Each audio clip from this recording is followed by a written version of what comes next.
So Heavy.com went ahead and posted an idea for the Bengals. You know, right now, at this moment in time, everything is pointing toward T. Higgins is going to be a Bengal and potentially a Bengal for life. And everything right now is sparking that in the correct direction. Joe Burrow said he's confident yet again that T will get under contract and he will stay with the Bengals. T fired his freaking agent. He fired the Deshaun Watson's agent, who he shared with Deshaun Watson. He fired the guy. He yeeted him out of existence. And he's going to get a new agent. And probably, maybe, again, the speculation here, it's possible that his old agent wasn't playing ball with the Bengals. You know, he's Deshaun Watson's agent, so he got the $236 million fully guaranteed. Maybe his agent was like, oh no, T, you should get way more money, blah, blah, blah. And his agent wasn't listening, so he got yeeted, right? The agent works for you, not the other way around. So everything is poaching toward T. Higgins is going to be a Bengal for a long time. Which is crazy because I swear this story on T. Higgins takes a 180 every 3 months at this point. 3 months ago it was the 0% chance. 3 months before that it was 100% chance. So, and then 6 months before that, Duke Tobin's out here saying get your own receiver. Anyway, so there's a lot of things going back and forth. Well, Heavy.com is suggesting if we lose T. Higgins, we could replace him with Marquise Brown. You know, I normally don't say, unless it's Bleacher Report, this I'm saying this statement for. Unless it's Bleacher Report, I usually don't say that this is the stupidest statement I've ever heard. Bleacher Report is it's a classic. It's a holiday special, if you could say, right? When Bleacher Report opens their mouth, it's a holiday special. Me saying you're idiots, you're stupid, like you're the stupidest thing I've ever heard, right? So, Heavy.com, you are a first-time offender. So as they do in the legal system, I will give you a pass here. But I will tell you, this is the stupidest freaking thing I've ever heard in my life. Number one, again, I think T will stay at this point. I do believe he will stay. Even if he left, right? Obviously, number one would be Jamar Chase. Number two would be Yoshi. Number three would be Jermaine Burton. Number four would be Chuck Sizzle. So yeah, our receiving core would be a tad bit depleted, right? I think we would draft somebody or potentially go sign somebody. Someone who is not named Hollywood Bust Brown. Okay, I hated Hollywood Brown when he was with the Ravens. Because while Lamar Jackson does overthrow people left, right, and center like a freaking madman, Hollywood would also drop half the balls as well. And by the way, in case you didn't know, Hollywood Brown is the cousin of Antonio Brown. There is nothing that demonizes Hollywood Brown for that in any way. I mean, again, Antonio Brown's CTE is his own thing, but it's just every time I think about it, I'm like, this is like how I would describe his career. Hollywood Brown's career is Antonio Brown. But he's not good. He's a very fast receiver. He is. And I will give him his props. The man has speed, okay? He's a speed demon. He has had 1 year in the NFL, over 1,000 yards, out of 5 years in the NFL. And 3 of them, sorry, but remember the 2019 MVP annoying crap that we had to hear from Ravens fans every freaking 3 seconds? Lamar Jackson won MVP in 2019. And to hear it every freaking 3 seconds. Guy couldn't put up more than 500 yards with that MVP running back. Anyway, hey, at least we could say that running backs, at least one running back won MVP recently. Okay, this is not a Lamar Jackson hate video, but it's turning into it. Let's switch gears here. Point is, Marquise Brown's not that great of a receiver. He's great speed.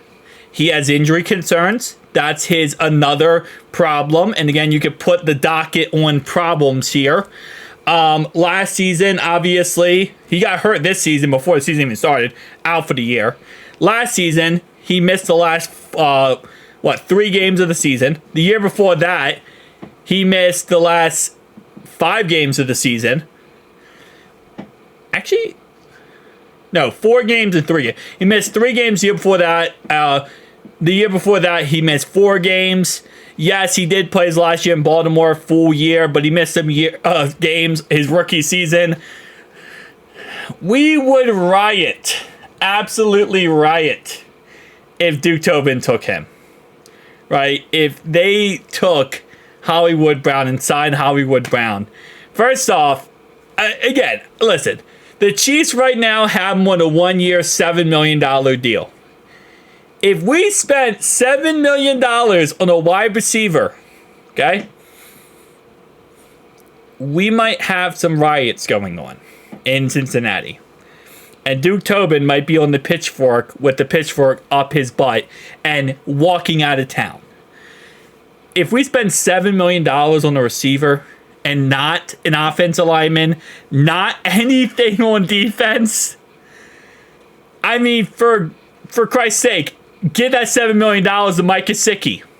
He'll probably have more of a year than Marquise Brown would for us. Like, no. This is a move that Cincinnati would make, right, based on the track record from history. This is a move where already Duke Tobin and Zach Taylor are on the chopping block. They are on the chopping block, left, right, and center. This is the dumb move that gets you even farther. Like, no. There is no universe where I see us this offseason going, hey, guess what, guys? We're going to go sign a wide receiver who we're probably going to have to pay $7 to $10 million for. And guess what? This guy also has a lot of injury concerns. And that's what we're going to do. And he's never been that great a receiver in the NFL. Yeah, no, we're at a point where, you know, this offseason is a make or break offseason for Duke Tobin, Zach Taylor, pretty much everyone in the front office. The fact that freaking Frank Pollock is not fired, you know, at this point, here's what I look at it, right? The only way Frank Pollock goes is if Duke Tobin goes. If Zach Taylor goes.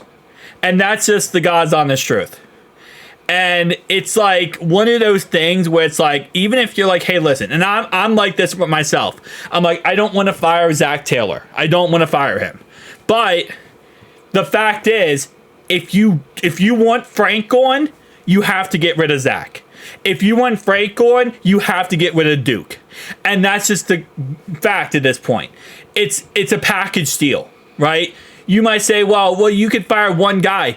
That's not how this front office is working. It's like they're a team. Well, okay, ironically enough. It's like they're like a union, right? And that's a word you never say, by the way, in most retail businesses. I learned that lesson the hard way. Said union at my one job and got really written up for that one. Don't ever say union, by the way, at your job. I learned that. But anyway, it's like they're a union, right? They're like band together. Like they're like holding arms together and saying, if you get rid of one of us, you have to get rid of all of us. Like, and then as Bengals fans, we're sitting here like, yeah, wait, yeah, let's do that. Like, let's get rid of all of you. But that's how I feel like. I don't feel like you can just get rid of Frank Pollock. Fire Frank Pollock. No, because Zach Taylor's going to fight back against it. Duke Tobin's going to fight back against it. The only way you get rid of, what's it called? The only way you get rid of the snake is by, wait, hold up. I'm not going to use this analogy because like I have no bad blood toward Zach Taylor or Duke Tobin or any of those guys. I do love Zach Taylor. I do. That's my man. And, you know, I will always support him. As I always say, I think he should be promoted, not fired. But again, there is a mentality of like, if you want to get rid of the snake, you got to cut off its head. And it's like, but again, I'm not trying, there's no bad blood here. It's just, that's just the fact. If you want to get rid of Frank, you got to get rid of either Zach or Duke or both of them. And you're not going to, right? That's easier said than done. Really, the only chance you had, and again, I didn't like the idea. Bill Belichick just signed as the head coach of the North Carolina team yesterday, but that was really your only chance, was to bring in someone like Bill, because Bill would have came in and brought in his own coaching staff. He would have brought in his own OC. Probably would have brought in his son as the DC, in all honesty. He would have brought in his own positional coaches. And he would have fired everyone. He would have gotten rid of and cleaned house. And that's what you really do need, right? In this situation, I think Chicago needs the same thing here. You need someone to come in and say, okay, the owner can turn the keys over to the GM, to the coach, whoever, take it over, and say, I trust you because you have a good track record. I know you know what you're doing. I know you've been very successful. Here you go. Fix this crap. Like, just straight up, we don't know how to run an organization. We don't know what the hell we're doing. It's your job. I'm hiring you. Fix it. And that's exactly what we need. But the fact is, now that Bill is gone and out of the market, even though he's not that good at drafting, let's be honest, that was his biggest issue. And that's Duke Tobin's biggest issue as well, is actually drafting. Yeah, it's a mess. Anyway, guys, tell me down below your thoughts and opinions. Peace out.